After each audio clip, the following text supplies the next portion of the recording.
तर मंडळी, हा आहे बेबी पंच आणि या छोट्या मंकीने अख्ख्या जगाला भुरळ पाडली आहे. तर नमस्कार मंडळी, त्या एका बेबी पंच नावाच्या या मंकीनं अख्ख्या जगाला भुरळ पाडले.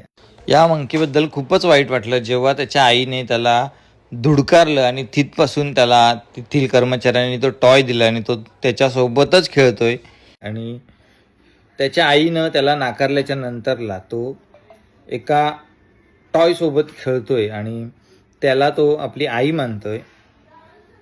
मला ही जेव्हा व्हिडिओ बघितली तेव्हा खूप वाईट वाटलं, कारण एखाद्याला आई अशी नको मिळायला. कारण आईचं रूप हे वेगळं असतं, ती आपल्या बाळाची काळजी घेते आणि त्याला मोठं करते. पण त्याच्या नशिबात ती आई नाही आहे आणि त्याला त्या टॉयसोबत खेळावं लागलं. बघून खूपच वाईट वाटलं. पण या माकडाने दाखवून दिलं की आपला स्वतःचा रस्ता आपण स्वतः शोधायचा आणि त्याच्यावरती पुढे चालत जायचं. अजिबात घाबरायचं नाही, डगमगायचं नाही. तो आहे छोटा, पण त्या टॉयसोबत खेळताना, मस्ती करताना, मजा करताना दिसतोय. तर त्यावरून असं वाटतंय की तो खूप खुश आहे आता आणि तो आणखीन चांगल्या प्रकारे तो मोठा होईल आणि सर्व माकडांमध्ये तो मिक्स होईल. पण खरंच खूप भावूक झालं ही पोस्ट बघून. तुम्ही सुद्धा बघा आणि चॅनलवर नवीन असाल तर फॉलो करा.